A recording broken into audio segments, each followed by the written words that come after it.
Hello, my loves. Welcome, beautiful souls. It's me, Shamama. I'm here again.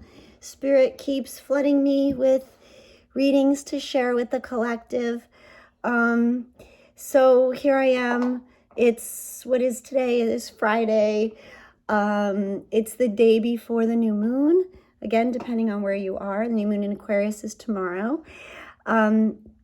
We've been talking about how we all feel this precipice moment where we're being asked to separate, to walk away from the things that we've been holding on to so tightly. So that's been like the theme for like a week and a half, 2 weeks now. I mean, it's been the theme for our journeys all along, but it's the theme that we're really pushing through right now.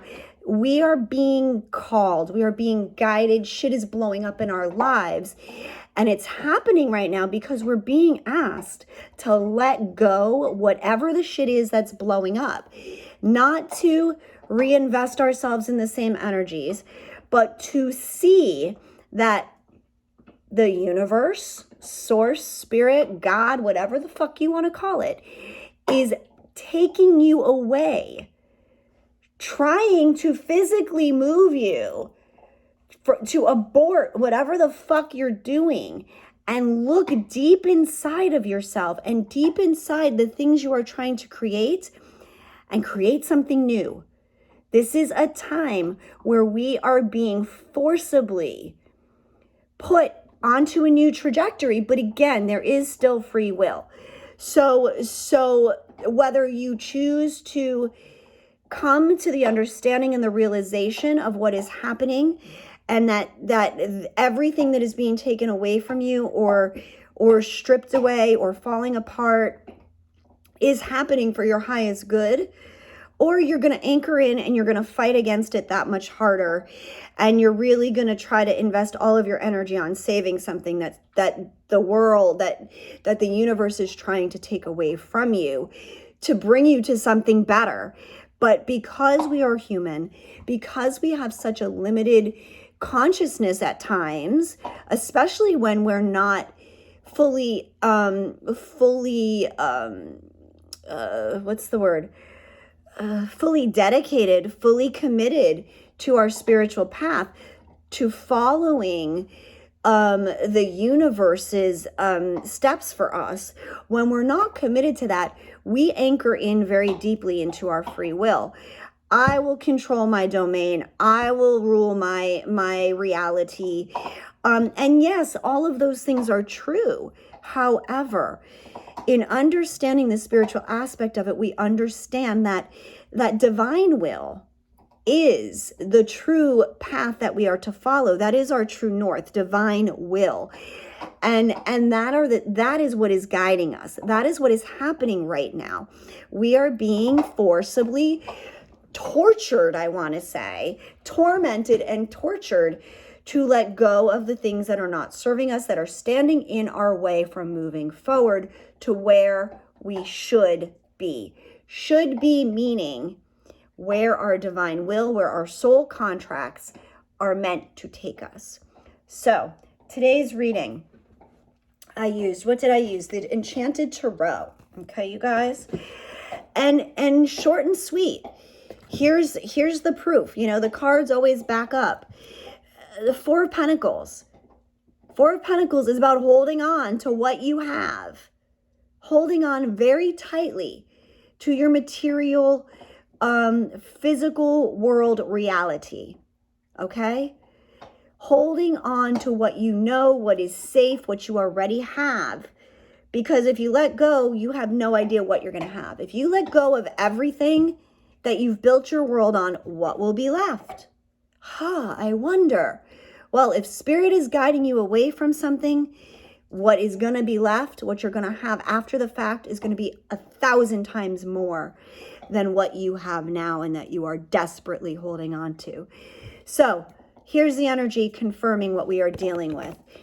Counterparts, divine feminine, divine masculine, everybody is clutching on, and we talked about it. Tim and I talked about it in the live we did the other day. Clutching onto that rope, not allowing for the movements to naturally take place because we're so afraid of what we might lose.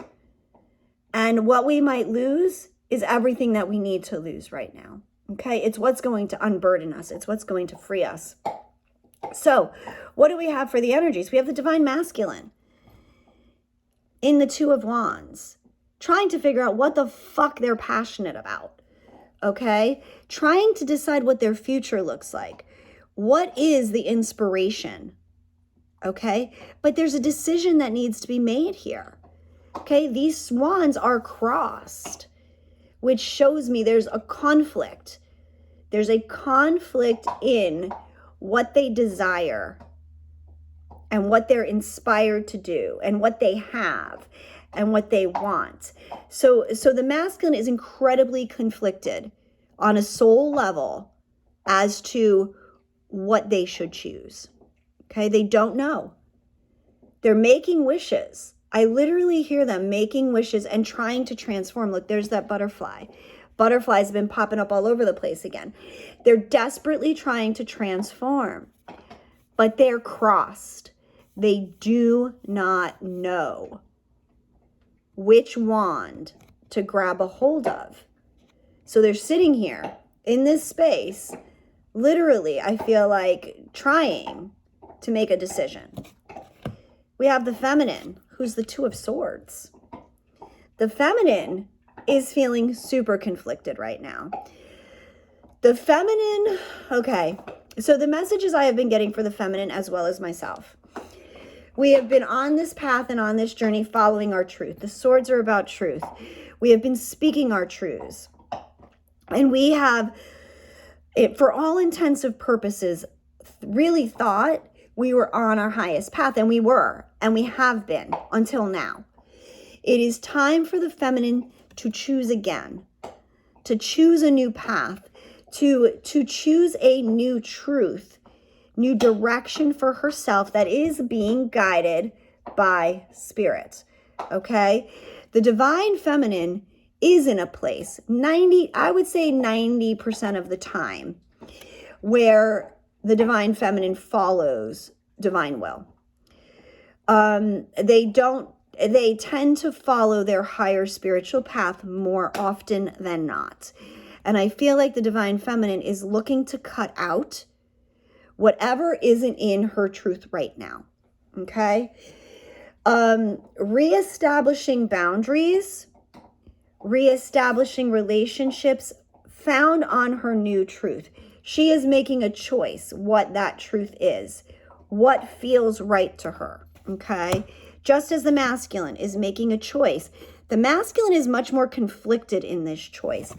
The feminine sees the very distinct two potentialities and them being very, very different. The masculine is conflicted. The masculine doesn't understand or see how these two aspects aren't conflicting inside of them. They don't know which way to turn. Where the feminine is much more clear, I feel like at the direction, like their path is very much like A or B. The masculine's is more clouded, more undecided, more confusing to sort through. There's a definite conflict where the feminine does not feel a conflict in the truth that she is being asked to follow. And I'm actually going to go one step further as I'm looking at this Two of Swords card to say, now look, I don't know if you guys, there's this shape, right? This almondy sort of shape here.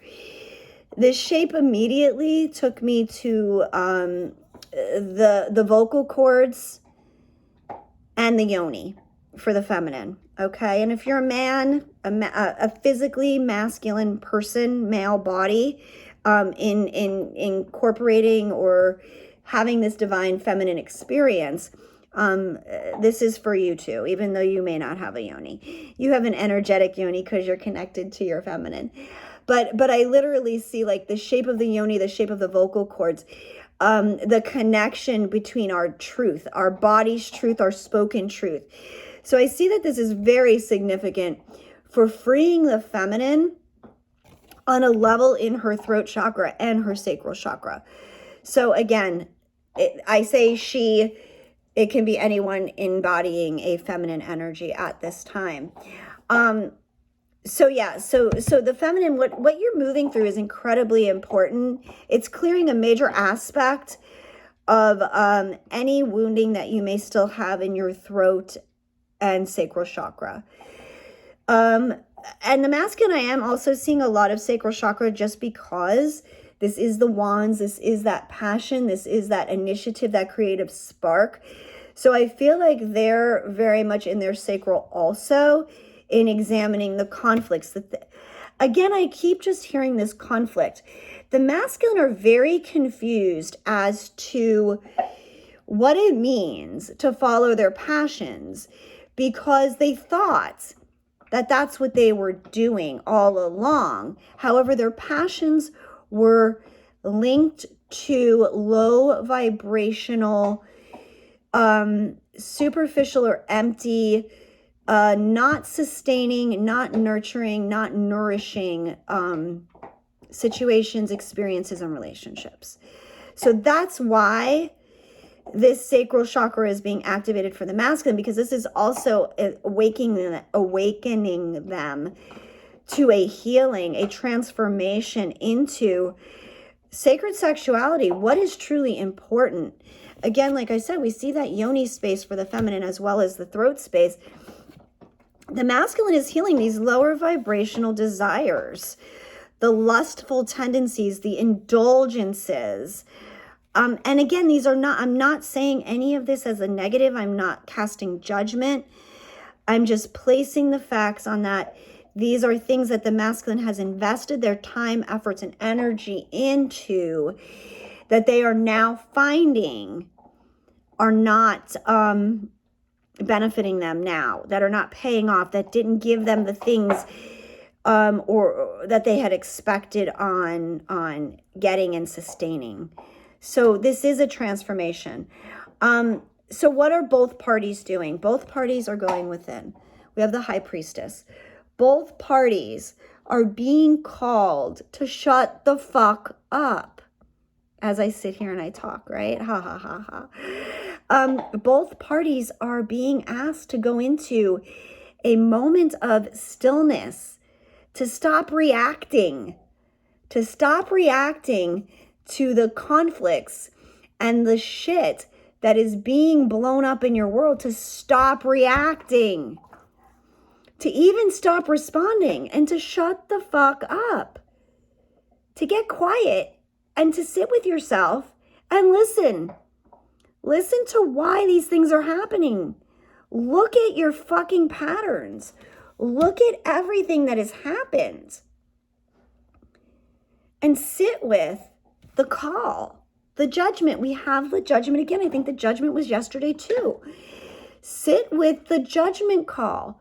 This is spirit picking up the phone, blowing the trumpet, the horns, sounding the fucking sirens and the alarms. Shut up and listen to what is being shared, where you are being guided to go. Because there's a new opportunity that is going to be presented to the feminine and the masculine when you let go. When you let go of what you're so tightly holding on to. Okay? This new offer is the Princess of Pentacles. Now, it may seem like a little offer.